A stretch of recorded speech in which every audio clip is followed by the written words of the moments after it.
godaan sakalee dubbadhu yaa seenaa godaan sakalee. Gaanfa Afrikaa fi shira siyaasa cimdoo. Naannoon gaanfa Afrikaa muddama siyaasaa fi waraana adda addaatiin erga goolamtee bubbuleera. Haa ta'u malee yeroo dhiyoo kanaan yaadni cimdoo jedhamuun humnoonni tokko tokko wal bira hiriiruun uumameera. Humnoonni kun kaayyoo gurguddoo dantaa mataa isaanii fi fedhii naannichaa saamuun wal qabatee qabu. Humnoonni kun eenyufaa maal barbaadu? Tokko, Sudaan. Waraana Sudaan. Sudaan yeroo ammaa waraana keessoo hamaan raafamaa jirti. Keessattuu waraana impaayera Itoophiyaa keessa jiru akka carraatti fayyadamtee dantaa naannoo ishee kabachiifachuu dorgomti. Keessumaa dhimma bishaanii fi daangaa irratti yaaddoo qabdi. 2. Eertiriyaa Shaabiyaa. Shaabiyaan gaanfa Afrikaa keessatti humna stabilizers dhaabsisuu destabilizing force jedhamee bakka argataa jirti. Kaayyoon isheen guddaan humna jabaa impaayera Itoophiyaa keessatti ijaaramee ishee yaaddessu hunda laamshessuu fi humna naannichaa irratti olaantummaa siyaasaa argachuudha. 3. Tigraay. TPLF. Erga waraana kaabaa booda TPLF humna ishee deebistee ijaaruu fi naannoo ishee deebistee ijaarsa dantaa ishee jabaa ta'e uumuuf yaalitti jirti. Siyaasa naannichaa keessatti sagalee qabaachuuf jecha humnoota kaleessa diina itti turan wajjin illee dantaa yeroof hariiroo uumuuf bakka guddaa argattee jirti. 4. Amaaraa Faannoo. Humnoonni kun fedhii deebisanii ijaarsa sirna namtokkee fi babal'ifannaa lafaa qabu. Humnoonni Faannoo dantaa Itoophiyaa ummaa durii jedhamu san deebisuuf murna kamiyyuu wajjin deemuuf fedhii qabu. 5.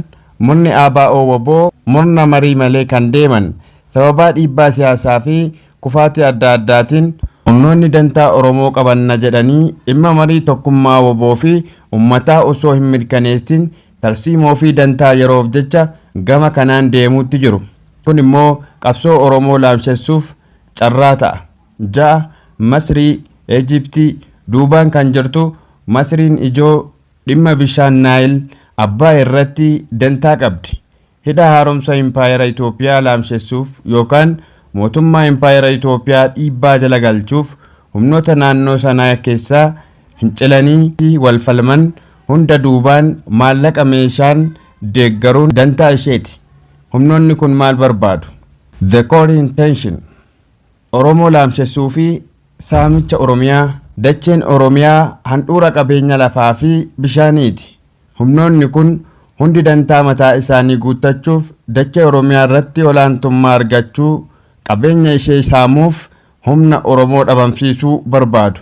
Olaantummaa naannoo regional hegemony. Tokkoon isaanii gaanfa Afrikaa keessatti murna dhiibbaa uumuu ta'anii argamuu fedhu. 2. Mootummaa PP. Murna Juujuu Abiy Ahmadii fi rakkoo impaayera Itoophiyaa. Murni paartii badhaadhinaa PP Abiy Ahmad kanaan duras ta'ee amma kaayyoo ifa ta'e kan uummata Oromoo fayyadu hin qabu. Tuffii fi ajjechaa jumlaa.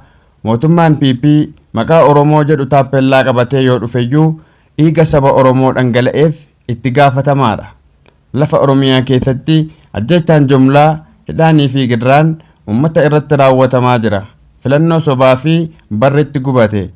Filannoon demokraatawaa fakkeessanii gochuun sirna abbaa irree itti fufsiisuuf yaalaniiru. Garuu yeroo ammaa kana barri murna kanaan lafa qabachuu fi umriin isaanii xumuramaa jiraachuu isaanii gochaalee jeeqama keessa jiran irraa ni argama. Kufaatii impaayerichaa. Abiy Ahmad impaayera diigamaa jirtu takka tursiisuuf yaalaa akka jiru, takka immoo sirna diigamaa jiruun dhaadannoo kijibaa afoofaa jira.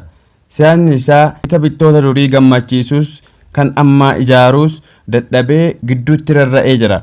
3. Humnoonni cimdoo akkamitti walii galan? Waliin deemuu diinota kaleessaa.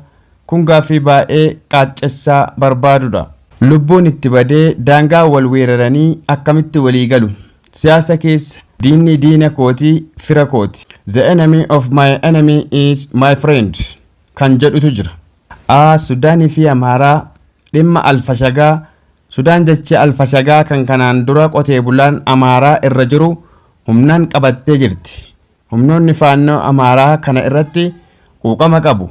Haa ta'u malee lameen isaaniiyyuu yeroo ammaa kana murna PP kuffisuu fi dantaa Oromoo laamsessuun dantaa isaanii isa gurguddaa waan ta'eef dhimma daangaa yeroof tarree lammaffaatti dhiisanii waliin ijaaramaa jiru. Eertiriyaa fi Tigraay naannoo kaabaa. Eertiriyaa fi Tigraay lafoota akka Baadimmee, Zaalambassaa fi aanota naannoo daangaa irratti waraana waggoota 20 olii fi kanaan dura haala hamoo keessatti wal waraananii lubbuu miliyoona caalan fixanii jiru. Eertiriyaan lafoota hedduu Tigraay irraa qabattee jirti. Garuu TPLF'n erga dhiibbaan PP itti dhufee fi Shaabiyaan immoo murni Abiy ishee gani jedhee amanee booda lameen isaaniiyyuu fedhii Finfinnee to'achuu yookaan diiguu jechuun dharraa qaban jalatti iccitiin walitti dhufaniiru. Tigraay fi Amaaraa, Raayyaa fi Walqaayit. Naannoon Walqaayit, Tagaddee fi Raayyaa dhiiga dhangalaasaa jiranidha. Amaaraan lafa kana kan kooti jedha. Tigraayis akkasuma. Haa ta'u malee humnoonni kun lameenuu Oromoon olaantummaa qabaachuu hin qabu kan jedhu irratti ilaalcha tokko qabu. Dachee Oromiyaa fi qabeenya ishee saamuuf humna qabsoo Oromiyaa fi qabeenya ishee saamuuf humna qabsoo Oromoo dadhabsiisuuf jecha waliigaltee balaafamaa uummatan. Walitti bu'iinsi isaanii dantaa dhugaa fi jaalala irratti osoo hin taane dachee Oromiyaa fi qabeenya Oromoo saamuuf akka ta'e ifaadha. Naannoo badhaatu kan saba Oromoo balleessanii itti jiraatuuf walitti dhufan. 5. Murni ABO murna mariin malee akkamitti gamtaa ximdoo turoo ijaaramte. Murni tokko tokko kan maqaa ABO wabootiin socho'an garuu kan marii uummataa fi qabsaa'ota dhugaa keessa hin galchinedha. Murni tokko tokko kan maqaa ABO wabootiin socho'an garuu kan marii uummataa fi qabsaa'ota dhugaa keessa hin galchinedha. Akkamitti murna ximdoo kanatti gale? Political opportunism. Murnoonni kun qabsoo dhugaa dhiisanii humnoota alaa fi firoota diinaa wajjin jilbeenfachuun aangoo fi faayidaa dhuunfaa argachuuf deemu. Ummata tuffachuu, marii ummata Oromoo fi qabsaa'ota lafarratti dhiigaa jiran tuffachuun humnoota akka Amaaraa, Faannoon, Masrii wajjin jilbeenfachuudhaan isaanii qabsoo Oromoo lafeen itti gubatte gurguruu waan ta'eef afaan gunnee ni dubbanna. Kaayyoo humnoota ximdoo inni guddaan Oromoo hiyyeessa gochuu, lafa qubannaa humnoota birootiif uumuu, humna ittisa Oromoo sababa malee hambisuudha. Murni marii malee deemu kun immoo meeshaa diinaa ta'ee tajaajilaa jira. 6. Humna juujuun PP yeroo ammaa kana maalitti jirti? Humni Abiy Ahmad yeroo ammaa kana of duuba ilaaluu fi sodaa keessa jirti. Humna waraana ishee laaffachaa jiru deebistee ijaaruuf yaalti. Propagaandaa fi kufaatii siyaasaa. Hojii fakkeessii ijaarsa piroojeektoota gurguddoo Finfinnee keessatti agarsiisaa uummata miidiyaadhaan gowwoomsuu irratti baaftee jirti. Gargar qoqqooduu. Garee humnoota qabsoo Oromoo fi naannolee biroo gargar qoqqooduun umurii teessummaa aangoo ishee dheeressuuf rarra'aa jirti. 7. Hayyoonni Oromoo maalitti jiru? Hayyoonni Oromoo yeroo ammaa kana bakka sadiitti qoodamanii jiru. Opportunists warra faayidaa dhuunfaa fi taayitaa PP jala deemanii uummata isaanii ganan. Warra dubbii sodaatan silent observers sababa hidhaa ajjechaa fi sodaa lubbuutiif dhimma siyaasaa irraa fagaatanii callisanii ilaalan. Qabsaa'ota dhugaa warra ammas gadi ba'anii barruuleen xiinxalanii fi qabsoo lafa jalaatiin uummata dammaqsaa jiran. Hayyoonni kun jabaachuu fi tokkummaa uumuu qabu. Hubachiisa. Bofa hudduu lixe. Qabanni cita. Gadi dhiisan ni lixa. Hayilamaariyaam Gammadaa. Jechi hayyuu keenya Hayilamaariyaam Gammadaa kanaan dura dubbatan kun yeroo ammaa kana haala siyaasa keenyaa keessattuu murna PP fi humnoota cimdoo jiran ibsuuf persentii 100 kan hojjetudha. Mammaaksi kun haala furmaata hin qabne rakkoo gara lamaanii hamaa argisiisa. Bofni amala isaatiin hamaa summaa'aadha. Yoo iddoo bakka dhiphoo fi lubbuu qabdu hudduu seene tarkaanfiin fudhatamu lameenuu balaadha.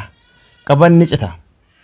Yoo bofa sana humnaan qabdee gadi baasna jette eegee isaa qabdee harkiste bofni sun gidduutti cita. Eegeen harka keetti hafa.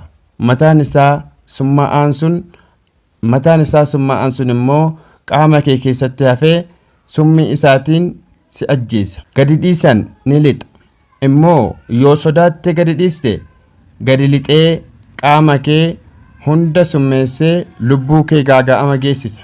Akkaataa haala siyaasa ammaatiin yoo hiikamu mootummaa PPF Abiy Ahmad haala kanaan dura uumeen amma bofa hudduu lixe ta'eera.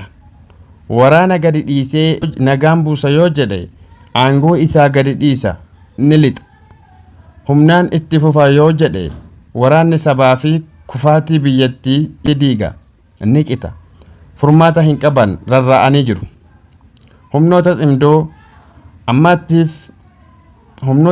ammaatiif isaanis saba Oromoo irratti xiyyeeffataniiru. Oromoo dhabamsiifna jedhanii yoo ka'an qaban ni cita. Qabsoon Oromoo gadi dhiisanii Oromoo wajjin nagaan jiraanna yoo jedhan immoo olaantummaan isaanii inni durii sun ni lixa. Saba Oromootiif wanni jedhu nu'is akka sabaatti diina keenya isa bofa hudduu lixe ta'e kana akkamitti akka ofirraa dhorkinu bakka itti dammaqnu ta'uu qaba. Diina of keessaa qabnu amala isaa barree ibsaa fi tooftaadhaan qabsoo keenya geggeessuu akka qabnu. Barsiisaa guddaa bofa hudduu lixe qaban ni cita. Gadi dhiisan ni lixa. Hayyuu Oromoo Hayilamaariyaam Gammadaatu dubbate. Nagaan jiraadhaa itti fufa. Jaaltichaa Goobaatiin.